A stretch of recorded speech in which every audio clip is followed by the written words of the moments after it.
dhewe ki duwe apa kerjane, Pak? Sedina 3 juta. Siapa kamu? Aku adalah makhluk yang dikenal simbol dari kejahatan. Pokoknya bisa ngomong. Berarti lah yang dari dulu wajah aku tuh.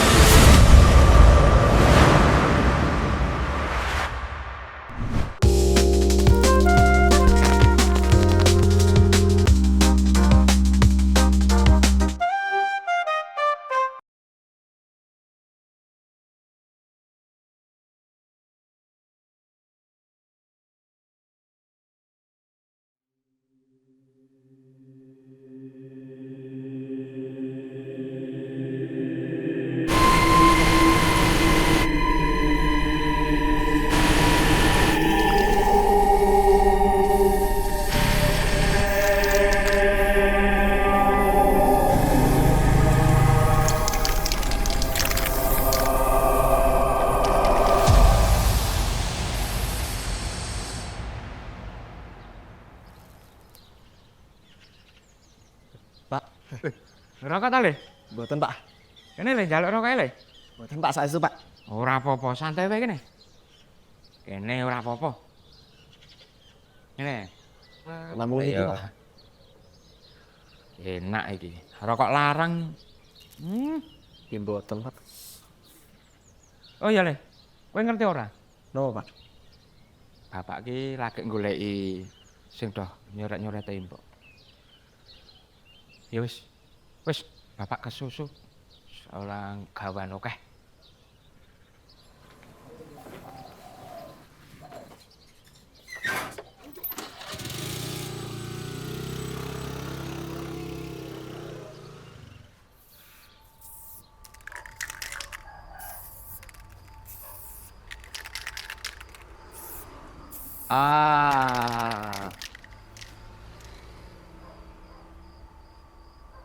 Tinggalkan kenang-kenangan berharga di sekolahanmu, Cok.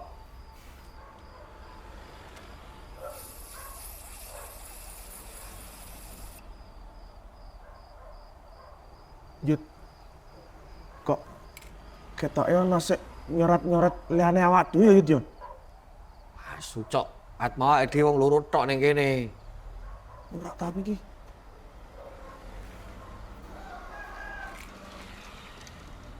Yud, CCTV Yud. Alah, kowe wedi ngopo, Cok? Kowe kan wis ora mungkin ning kene meneh.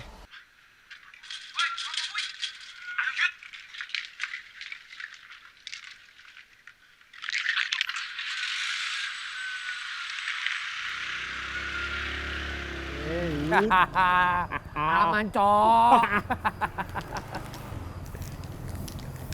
Polos. Lah,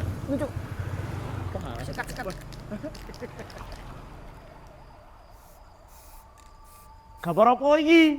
Lu 100%, bapakku bangga iki, Cok. Aku iki bingung ya Yud.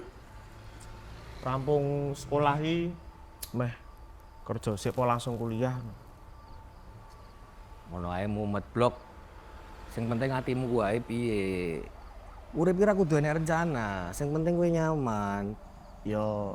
Ya bener ngono, tapi yo bapakku iki pengennya aku kerja ben iso ngewangi dhek ngono lho. Kan karepe bapakmu goblok. Atimu wae piye, Cok? Sing penting free. Aku yo free buktine nganti seprene iso mlaku. Oh. Saorane gambaran iki iso nadake nek aku. Su. Goblok. Ki tembok sejarah, Cok. Lah jaremu kudu nglakoke apa sing tak senengi ya. Ya iki sing tak senengi. Ki tembok angker, goblok. Ngene iki biasane nek sing nunggu, Cok. Ra wedi mung dendeni tok. Nggat wae yo. Dengan coret-coret rasane kene. Ayo nggat.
Pak. Dasar anak ora guna. Pak Bapak dipecat saka gawean. Gara-gara kowe ngregeti tembok keraton karo sekolah.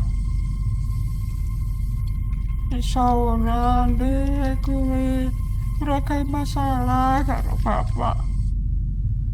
Apa toh sing tok goleki? Apa?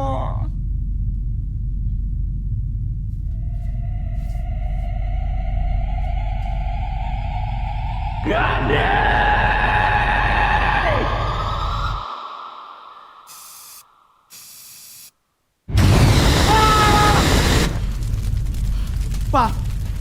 Bapak apa, Pak? Pak. Ya wedi to, Yud. Oh, bajigur tak ceritani marah enggak kayak gini maksudmu itu? Suwi. Ini geli wae apa toh? Kamu ngimpi lho. Bajigur iki gara-gara kowe aku tadi koyo ngene, Yud. Aku kamu kuwi ora mergo kowe ngajari kok ngene. Aku kelangan kabeh wektu keluargaku. Sing ngejak kowe iki sapa? Bocah paido kae keluargane modar mergo apa?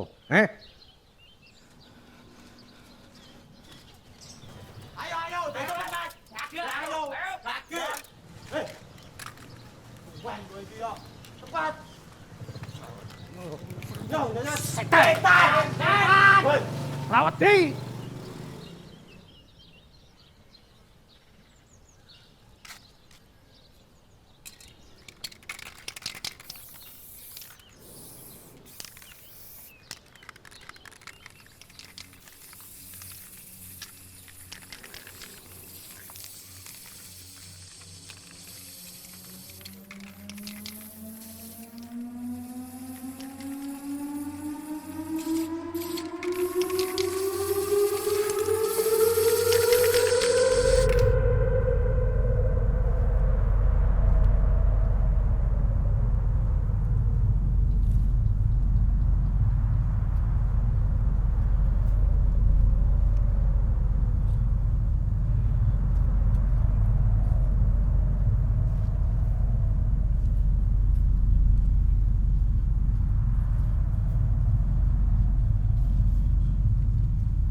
Pak.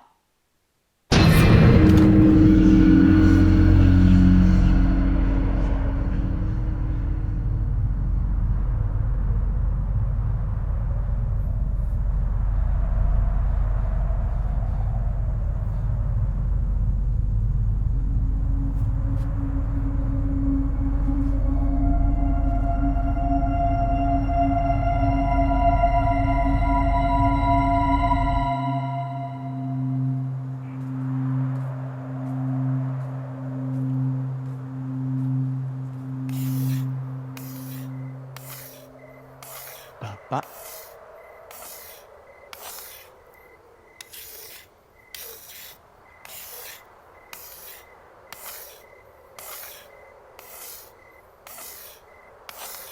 Pak. Nanti jaluk kapuro, Pak.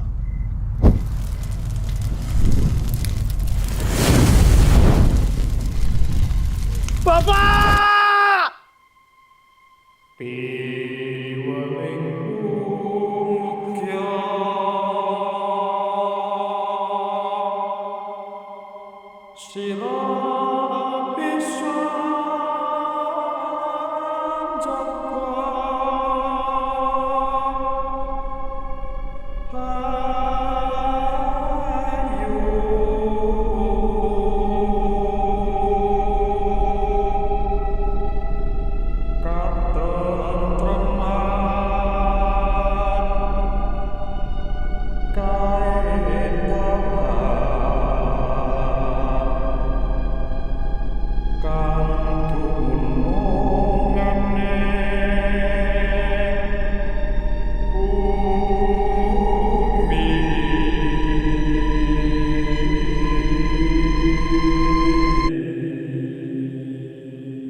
Halo Ajeng, Siapa kamu? kamu pasti tahu aku. Aku adalah makhluk yang dikenal sebagai simbol dari kejahatan, tokoh antagonis, dunia, musuh, abadi. Jadi yang kalian sembah. Ya begitulah. Dulu kalian pada bukan? Kayaknya. Penampilanmu nggak mencerminkan itu semua. Maksudku nggak serem kayak yang orang-orang bilang. Atau yang digambarin di buku-buku.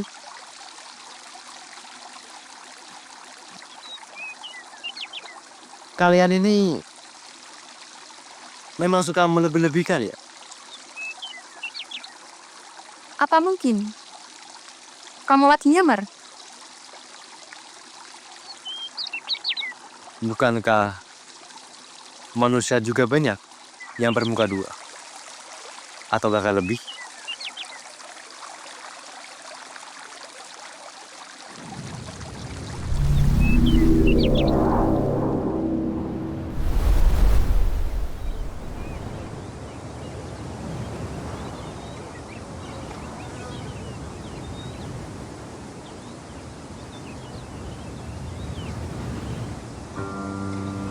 Tenang aja. Jangan takut. Tenang. Kenapa kamu lakuin ini? Kenapa aku lakuin ini? Karena ya inilah aku.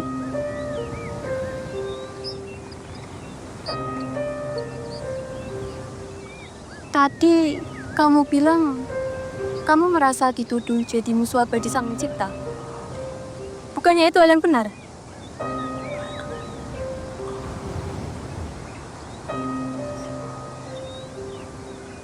Coba kamu ulangi lagi pertanyaan kamu.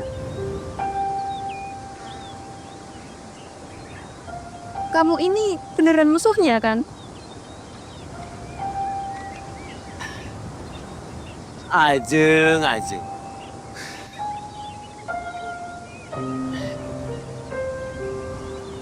Kamu ini lucu. Mana mungkin aku bisa menjadi musuh dia yang maha kuat itu, Ajeng. Sedangkan kekuatanku saja berasal darinya. Terus bagaimana caraku melawannya? Lalu, kenapa kamu menolak perintahnya? Waktu pertama kali ras kami diciptakan. Bukannya itu bentuk perlawanan?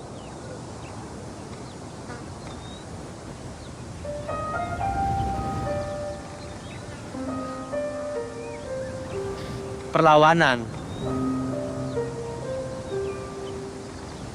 Menolak itu bukan berarti melawan aja. Justru karena aku setia padanya. Sujudku ini hanya aku persembahkan untuknya. Lagian mana mungkin makhluk sepertiku bersujud di depan boneka. Tapi itu perintah!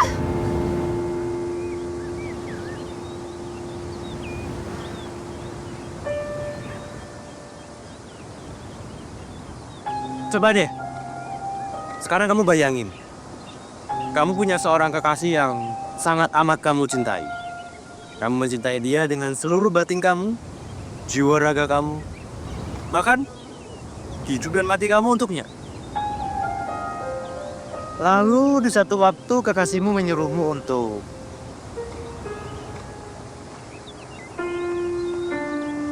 mencium orang lain. Apa kamu akan benar-benar melakukannya? Apa itu benar-benar cinta aja? Jika kamu justru mengikuti perintah yang akan merusak cinta itu sendiri. Tapi dia marah denganmu. Kamu dikutuk dan diusir dari tempatnya yang indah. Dan sekarang semua makhluk membencimu. Aku tahu, Ajeng. Aku tahu. Tapi aku jauh lebih rela dibenci oleh satu dunia ini karena cintaku padanya. Daripada Aku harus menjadi penjilat yang hanya tahu cara mengikuti perintah tanpa berpikir.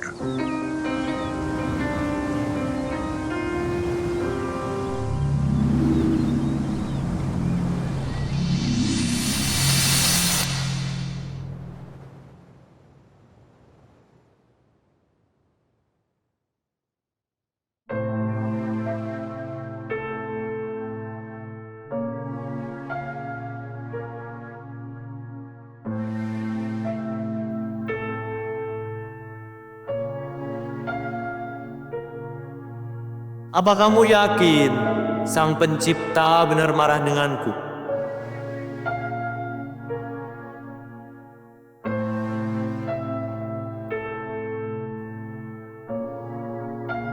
Lihat orang-orang itu. Termasuk kamu, Ajeng.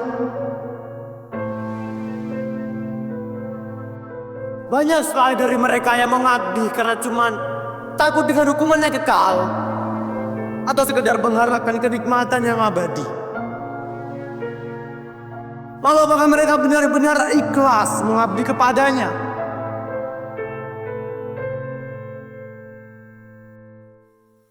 Lihat aku, Ajeng. Makhluk yang kalian sebut sebagai musuh abadinya ini akan terus dan tetap bersujud kepadanya, walaupun itu berarti aku harus jatuh ke lembah yang paling dalam sekalipun. Omong kosong! Nyatanya kamu membuat manusia berbuat hina dengan hasutanmu itu. Hasutan?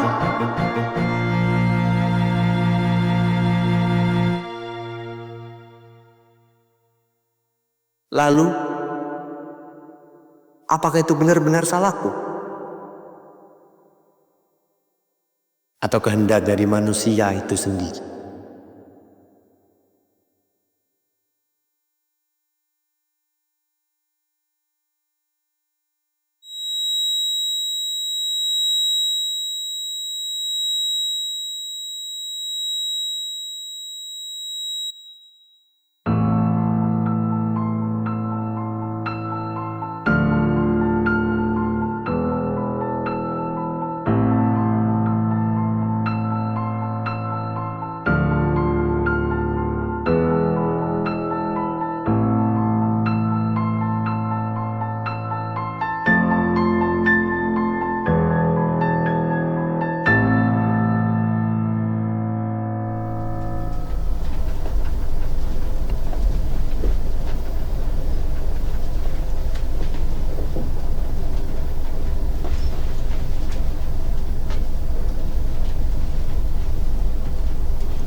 Sepurane ya, Bu.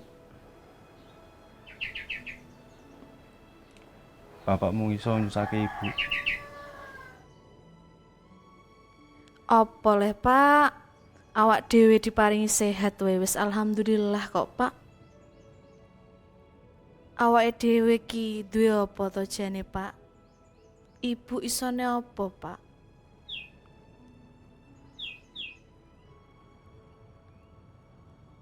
Kene nggo mangan bendinoe kangelan, Pak. Po meneh nggo kebutuhan liya.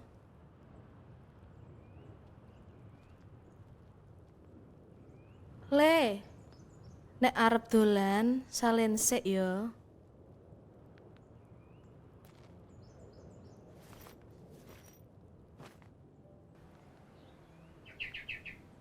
Lah wong perkara tuku sepatu wae ra kelakon, Pak. Ngono ku wis tak golek-golekno ning nggone Yusarti. Rizki sekolah yo ngono. Mbah kepiye neh? Anci keadaan ning ngene.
sekitar 370% dari tahun 2023 ke 2024, dan kemudian ada nama lain yang mencapai 791%. Ini untuk kawasan Desa Sengon, Kabupaten Jombang. Apa yang kemudian menjadi dasar kenaikan cukup ekstrim seperti ini, Pak Bupati? Kami mengetahui bahwasannya kebijakan ini telah ada sejak tahun 2024 akibat diundangkannya Perda nomor 13 tahun 2023 tentang pajak daerah dan restitusi daerah sebagaimana diatur dalam Undang-Undang Nomor 1 tahun 2022 tentang hubungan keuangan antara pemerintah pusat dan pemerintah daerah serta peraturan pemerintah nomor 35 tahun 2003 tentang penentuan umum pajak daerah dan restitusi daerah. Namun ini tidak seluruhnya, karena juga sebagian warga yang turun gajinya. Oke, jadi artinya hanya lokasi-lokasi tertentu saja yang menurut Anda naik secara ekstrim ini, Pak Bupati? Iya, betul, spot-spot. Kami sadar bahwa konsekuensi dari adanya kenaikan tersebut. Maka kami membuka pelayanan Rasanya Gewi ini yang mengalami nyongode. peningkatan atas nilai PBB yang tidak wajar, sehingga kami melakukan penilaian ulang validasi lapangan. Siki wis nganggur maning. Kami jadikan landasan untuk menentukan JP ke depannya. Ketika mereka yang tidak protes, Pengabdiane Nyong wis 3 tahun. salah satu narasumber kami memprotes soal itu, bagaimana kemudian ditakutkan Apa yang gak nih ora dadi pertimbangan? harga pajak yang dikenakan begitu, Pak Bupati? Bagi warga yang tidak mengajukan, karena ini Perda tahun 2003, kita harus bicara Main PHK wae. pada tahun 2005 nantinya. Jadi itu baru kami akan bisa menerapkan harga NJP yang baru sesuai dengan yang dilakukan oleh Dinas Bapenda dan juga Kepala Desa. Padahal gaji ya ora sepiraha. Jadi artinya ada proses peninjauan ulang pada perda yang akan diterbitkan di tahun ini begitu, Pak Bu? Betul. Terkait dengan Yang tahu wong cilik. yang saat ini sudah Bagaimana? dibahas di DPR Jombang, yaitu Ekonomi juga lagi sulit. bahwa penentuan tarif baru BP2 berkisar antara 0,1 sampai 0,2%.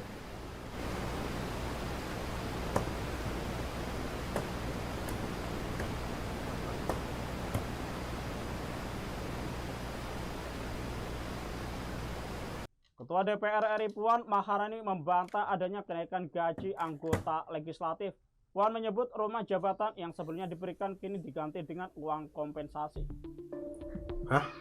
Hal tersebut dijawab Puan setelah viral di media sosial bahwa gaji anggota DPR naik 3 juta rupiah per hari, sehingga sebulan dapat gaji sebesar 100 juta rupiah. Ora salah Puan ki. menyebut kebijakan yang menyangkut fasilitas anggota DPR RI sejauh ini hanya yang terkait dengan pemberian kompensasi.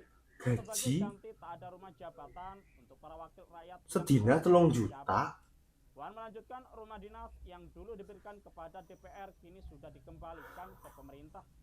Kenaikan gaji anggota DPR di Indonesia bermula dari tangkapan layar. Rakyatnya bae lagi kesulitan. Mantap.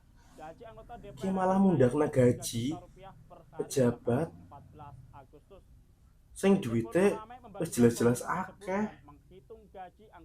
Diundakna gaji per harinya sebesar 3 juta rupiah. 3 juta sedina loh ki kowe. Komisi 1 DPR TB Hasanuddin menyebutkan Berarti sebulan ya 1 jutaan. rupiah per bulan atau 3 juta rupiah sehari. Unggahan itu sudah ditonton Yang bae ngode 311.000 pengguna X dan mengundang kawat isuk kutul wengi balasan dan kutipan. mau oleh 2 juta sebulane. Ki babakan lungguh oleh 3 juta sedina. Kami memiliki satu statement dari Mendagri Tito Karnavian. Perlu nganggo bayar listrik, tarikan-tarikan.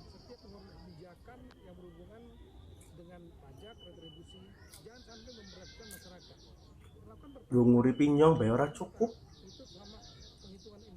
Apa maning karo wong tuane Nyong?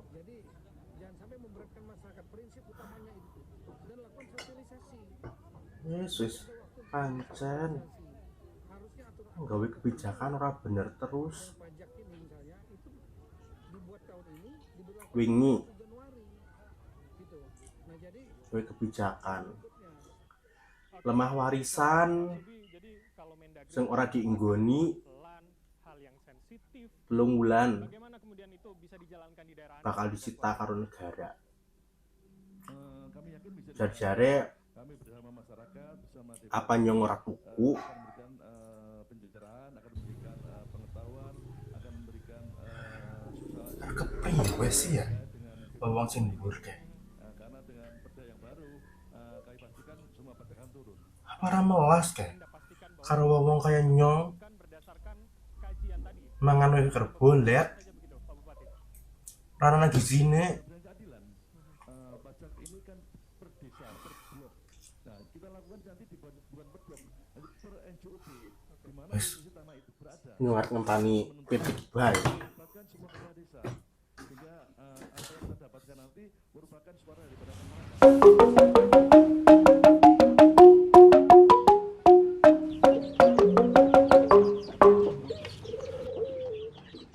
Ya, enak ya jadi ya. Wis ora perlu golek dewek, kabeh tinggal diumpani. Ora perlu bayar pajak. Wis pokoknya makmur lah ya. Tak kaya nyong kayak wis ngode awet isu tekan wengi. Hasilnya ya ora sepiraha.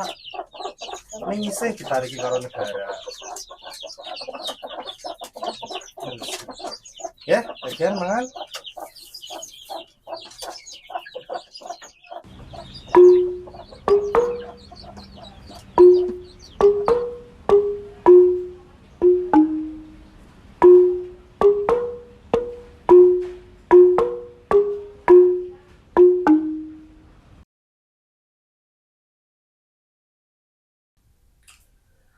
Maning ya. Yang kudu mikir ke besok mau diapa. Tabungannya wis entong.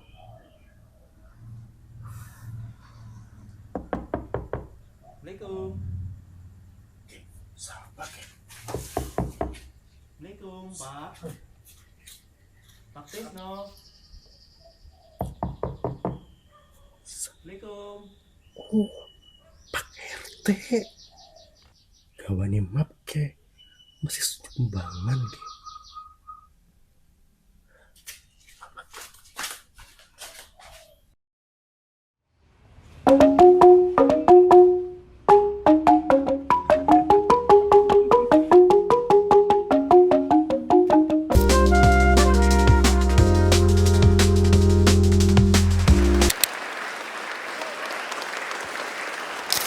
Halo, kita sekarang ada di SMK di Ponegoro 3 Kedung Banteng. Kita di sini ada di sekolahannya, di mana salah satu film produksi mereka itu kemarin berhasil masuk dalam nominasi pemeran terbaik. Di sini saya sudah ada langsung dengan orangnya ini. Beliau adalah seorang guru yang juga pembimbing film ya, di sekolahan ini. Aktif memproduksi film-film pendek dan juga film-film indie bersama murid-muridnya juga. Tahun kemarin di Festival Film Banyumas juga beliau memenangkan salah satu kategori ya. Ide cerita terbaik tahun kemarin. Nah langsung saja kita ngobrol dengan, aku panggilnya Mas apa Pak ini? Oh bebas. Saya harus panggil Mas Taufik aja lah, karena ini walaupun di sekolahan kita kan karena masih muda banget beliau. 18 katanya. 18 plus. 18 plus. Mas Taufik, ya. Berarti memang ngajarnya tuh di SMK 3 di Ponegoro 3 Kedung Banteng ini pelajaran apa aja sih Pak? Oke, kalau saya sendiri untuk ngajar di SMK di Ponegoro 3 Kedung Banteng, itu pelajarannya adalah Proyek Ilmu Pengetahuan Alam dan Sosial atau IPAS. Dulu waktu saya di sini namanya fisika, fisika, kimia, dan IPA. Tapi sekarang sudah digabung menjadi Proyek Ilmu Pengetahuan Alam dan Sosial. Kalau urusannya dengan film-memfilmkan ini memang karena hobi gitu ya? Betul, karena ini hobi saya. Waktu saya kuliah juga saya mendalami teater memang. Tapi waktu ketika saya masuk ke sini terus kemudian saya melihat peluang bahwa belum ada ekstra perfilman di sini, dan saya masukkan 2018. Nah, 18 itu saya melihat loh ini ada jurusan multimedia, kan dulu namanya bukan DKV ya, tapi multimedia. Tapi kok nggak pernah ada produksi film gitu. Dan akhirnya saya mencoba untuk mengumpulkan beberapa anak ya, beberapa siswa saya. Dan kemudian saya mulai tawarkan ke mereka gitu kayak, mau nggak nih kalau misalkan kita bikin ekstra film? Wow, mereka mau, walaupun kita hanya 10 orang waktu itu. 10 orang yang tertarik, dan itu masa awal pembentukan itu di 2020 saat COVID. Nah, saat COVID itu kan kita nggak ada ini ya, maksudnya tatap muka, sehingga kita, waduh ini berkah istilahnya tuh kayak gabut gitu lah. Terus saya bilang, ini ada lomba film, yuk kita ikut yuk gitu, iseng-iseng aja ikut gitu, nggak berharap juara juga gitu, yang penting ikut. Dengan modal kamera seadanya ya kan, yang dipunya sekolah itu waktu DSLR yang lah gambarnya kurang ini lah ya. Nah itu terus kemudian kita membuat film udah di situ. Dan kita coba iseng-iseng kita kirimkan, dan film pertama kita itu judulnya Assalamualaikum Ibu. Ya itu saya yang nulis. Terus kemudian kita lombakan di festival film Islami. Festival film pendek Islami yang diadakan di Tawaf TV. Ya di ini ya, apa namanya, di Jakarta. Dan kita, itu pengalaman kita sih, meskipun bukan juara tapi kita senang pengalaman.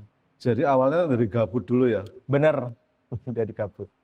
Terus ternyata antusias siswanya bagus ya? Nah itu, semakin tahun itu jumlahnya semakin banyak. Bahkan kita sekarang itu sudah punya anggota sekitar 40 lebih. 45 ya. Itu aktif semua, produksi semua ya? Ya, karena kita bentuk tim-tim. Jadi kayak misalkan mereka datang, kelas 10 nih ya datang kan, terus kemudian pilih ekstra kita akan kita buat tim-tim seperti itu. Misalkan tim A, tim B, tim C, dan mereka merumuskan sebuah ide cerita film nanti, terus kemudian kita bantu untuk produksinya. Oke. Kan ini dari hobi ya Mas? Jadi, dan itu bentuknya ekskul ya? Jadi, dari mana anak-anak dapat pengetahuan tentang film? Pak Taufik berbagi dengan mereka tuh sumbernya dari mana gitu? Oke, kalau saya sendiri berbagi dengan mereka tuh sumbernya ada macam-macam ya, otodidak. Jujur, saya hanya melihat dari YouTube saja. Cara-cara syuting, angle-angle, kan saya bukan jurusan perfilman ya, jadi angle-angle dan sebagainya saya pelajari melalui YouTube. Terus kemudian editing di Adobe Premiere Pro itu juga semua saya ajari melalui YouTube gitu. Kalau respon sekolah gimana? Wah, ini ada gurunya malah ngajarinnya film gimana gitu? Justru untuk respon kepala sekolah, saya berterima kasih banget kepada kepala sekolah saya, itu Pak Suranto MPD. Beliau sangat support sekali dari awal ada film itu. Awalnya mungkin banyak yang meremehkan dalam artian nanggung apa sih gawe-gawe kayak gitu kan. Tapi alhamdulillahnya Pak, waktu itu kita mendapatkan juara 3 di kabupaten, yaitu FLS 2N. Nah, FLS 2N tingkat SMK se-Kabupaten Banyumas, kita peringkat 3. Lalu kita majulah ke provinsi, cabang dinas provinsi yang di Cilacap, peringkat 3 lagi. Jadi dari situ kepala sekolah responnya langsung luar biasa. Apapun alat yang kita butuhkan semua disupport. Dari mulai kamera disupport juga, terus kemudian dari mulai waktu itu kita tidak punya untuk record suara, kita juga akhirnya dikasih. Terus kemudian mikrofon, terus semuanya tuh kita disupport. Bahkan untuk editing PC itu juga kita disupport juga. Dari awal beliau sudah yakin gitu bahwa ini bakalan jadi nih gitu maksudnya. Walaupun kita kan belum ada basic itu ya. Tetapi beliau percaya dengan saya, alhamdulillah. Jadi, dan saya tidak menyanyiakan kesempatan itu gitu. Beliau sudah percaya, oke, saya akan maksimal memberikan effort saya di beberapa film itu. Oke, jadi pemirsa, tidak semua yang berkecimpung di menekuni ya sinematografi, baik gurunya maupun siswanya kadang-kadang memang bukan semuanya dari jurusan-jurusan yang berkaitan, misalnya jurusan televisi dan film atau jurusan DKV, tetapi memang karena hobi, karena passionnya sendiri dari awal, kemudian mereka akan mengembangkan diri secara otodidak maupun grup berkembang bersama, tumbuh bersama, itu luar biasa. Ini berkaitan dengan film berjudul Rumangsa, kemarin itu di Festival Film Banyumas tahun 2025. Performanya luar biasa, menyeruak di antara 87 film lain, berhasil masuk menjadi nominator, yaitu untuk pemeran terbaik. Kalau tahun sebelumnya 2024 filmnya mereka untuk cerita terbaik. Tahun ini dan menang waktu itu ya. Iya, waktu itu menang. Menang. Dan tahun ini masuk nominator untuk pemeran terbaik. Yang tidak lain dan tidak bukan adalah beliau sendiri, Mas Taufik. Berarti memang passion banget ya Mas Taufik ya?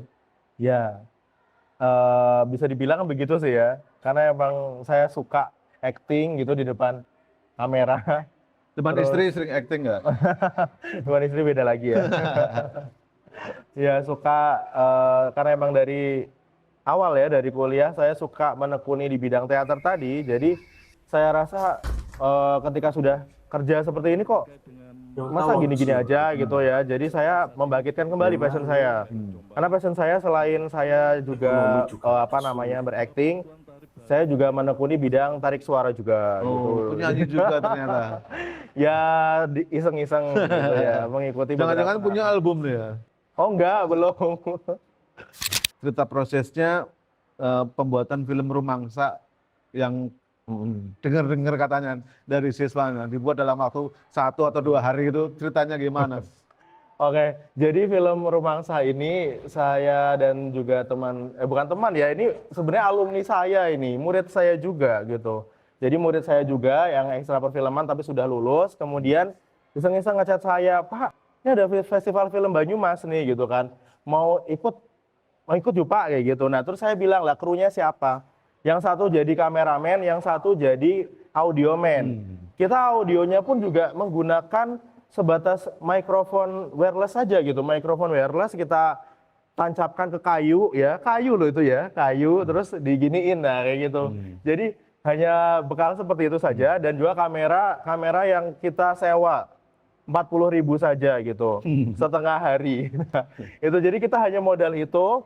Terus kemudian saya bilang, ya sudah kita buat di rumah mbah saya. Jadi itu juga nggak modal juga, rumahnya mbah saya. Jadi terus kemudian yang di Banyumas ya. Nah terus take di sana, syuting di sana, dan kita alhamdulillah selesai itu berarti nggak nyampe sehari ya, hanya setengah hari saja. Berarti dari awal sampai ini. Dan untuk idenya, jujur itu idenya adalah keresahan saya sendiri ya. Sebagai masyarakat gitu yang akhir-akhir ini mendapatkan berita yang sangat-sangat mengejutkan gitu ya. Dan di apa sih itu? Yang terkait dengan ya tentunya adalah kesenjangan lah ya, kesenjangan sosial gitulah ya. Kita bisa bilang seperti itu. Yang dimana kita udah kerja mati-matian, banting tulang dan sebagainya, pagi sore siang malam, tapi dapatnya ya segitu-segitu aja gitu. Sedangkan mereka gitu bisa menikmati yang lebih banyak gitu, bahkan berkali-kali lipat gitu dari kita. Nah dari situ akhirnya saya mikir, ayo udah ini kan keresahan ya, keresahan saya. Dan jujur untuk film Rumangsa itu tidak ada skrip sama sekali. Jadi saya selaku pemerannya itu tidak menggunakan skrip, karena memang saya mikir lah buat apa bikin skrip, saya sendiri yang meranin gitu loh. Aduh, jadi akhirnya waktu itu saya bilang ke murid saya ini, udah nggak apa-apa ya, unscripted gitu. Jadi nggak pakai skrip, kita tabrak aja gitu. Terus karena apa? Kita semangat banget ikut festival film Banyumas. Karena tahun lalu kita udah pernah menang tadi. Jadi kita mikir, wah ayo kita semangat bikin. Dan jujur, Batir Cinema ini saya dan bersama dengan 2 murid saya dirikan ini, memang tujuannya karena kita rindu. Mereka itu meskipun sudah kerja Pak, mereka masih rindu membuat film. Maka dari itu mereka bilang kayak, Pak, ayolah Pak bikin film Pak. Lah kamu kan kerja. Nah contohnya hari ini beliau tidak bisa hadir mereka karena bekerja gitu. Karena mereka bekerja jadi tidak bisa hadir. Nah saya bilang, loh kamu bekerja terus free-nya kapan? Saya bilang. Terus dia jawab, free-nya Minggu. Nah itu hari Minggu kita syutingnya. Ada satu kritik yang ingin saya sampaikan ke Mas Taufik sebetulnya. Karena begini, bagaimanapun proses produksi yang sudah dijalani oleh Mas Taufik itu kan dan 2 rekannya itu akhirnya menghasilkan sesuatu yang worth it lah kayak gitu. Tetapi sebetulnya kalau untuk sebagai sebuah media pembelajaran ke adik-adik dan anak-anak, sebenarnya menurut saya akan jauh lebih baik kalau diajarkan ke mereka itu memang proses produksi film yang terstruktur dengan baik. Terstruktur, ya. Artinya ada manajemen produksinya benar, Iya. ada praproduksi, ada produksinya, ada pasca produksinya, urutan benar. Kemudian juga dari awal itu narasi ataupun skrip dalam film itu ya kalau kita produksi yang apa namanya ya benar gitu ya, ya memang tetap harus ada. Ini kan karena Mas Taufik ini sudah di luar Nurul nih produksinya, jadi mungkin itu. Jadi jangan ditiru adik-adik ya, Ya, jangan ditiru. jangan ditiru ya. Ketika belajar ya prosesnya memang harus benar dulu tuh, Iya. step-stepnya harus benar dulu. Itu sih mungkin sedikit catatannya, tapi menjadi sebuah apa namanya sesuatu yang sangat hebat sekali dengan proses yang semacam itu, kemudian ternyata hasilnya bisa menjadi sebuah film yang bahkan ketika difestivalkan itu menjadi nominator gitu. Ada nggak cerita biaya produksinya berapa sih? Oke, jadi sebelum ke biaya produksi ya, Pak, mungkin sedikit klarifikasi bahwa memang kalau misalkan saya beserta dengan tim Skadiga Cinema Pictures, kalau di sekolahan kan namanya Skadiga Cinema Pictures, anu ekstra perfilmannya. Nah itu kita memang ada urutannya, karena kan kita kemarin juga sudah workshop perfilman untuk pembuatan film kita dari step awal pembuatan ide cerita sampai dengan nanti apa namanya produksi dan pasca produksi itu memang sudah urut. Nah, maka dari itu kalau saya sendiri pribadi mengajarkan kepada murid-murid saya di ekstrakurikuler itu urut. Jadi kita nggak pernah sama sekali tiba-tiba dadakan gitu nggak. Jadi ini hanya karena kemarin kita udah pada dewasa-dewasa ya. Jadi kayak misalkan itu udah nggak apa-apa lah kita ngejar waktu karena mereka kan hari Minggu doang. Nah, tapi kalau saya terapkan beneran ke anak-anak produksi SCP yang Skadiga Cinema Pictures ini bener-bener dari nol. Mereka saya brainstorming dulu, bikin ide cerita. Setelah bikin ide cerita, kemudian mereka menuangkannya ke dalam sebuah naskah. Jadi saya tunjuk kamu yang menulis ya naskahnya. Oke, setelah penulisan naskah berlangsung terus kemudian biasanya kita sebelum itu riset dulu, riset kayak apa namanya ini kayak apa ya nanti ya, misalkan filmnya seperti apa, terus idenya kayak apa. Oh kalau ide kayak gini jelek ini, nggak masuk akal, nggak logika gitu. Akhirnya kita brainstorming di situ. Setelah itu baru nanti kita membuat sebuah susunan untuk kapan syutingnya.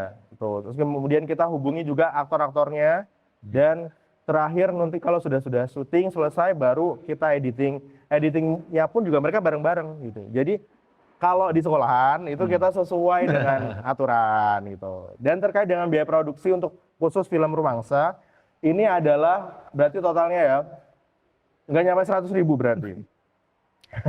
Loh ini jujur aja, karena jujur kita membuat film Rumangsa ini kan modalnya pas-pasan ya gitu. Kita hanya menggunakan satu kamera saja loh. Satu kamera saja dan itu kita sewa di Sumbang sana. Itu 45.000 untuk berarti untuk 12 jam. Nah, itu bukan persewaan berarti ya, ke orang gitu ya? Iya orang tapi yang nyewa, ya dia juga bukan sewaan gitu, memang segitu. Sudah menggunakan lensa fix dan pakai Canon yang mirrorless. Nah dari situ, terus biaya yang lain paling biaya makan ya, konsumsi. Tapi kalau konsumsi saya ikhlaskan, maksudnya kayak lawang itu kan murid saya ya, saya aja udah yang ini gitu, saya beri kayak gitu. Syutingnya tempat neneknya lagi ya? Nah, syutingnya di tempat nenek saya, di mana bolet dan sebagainya itu gratis.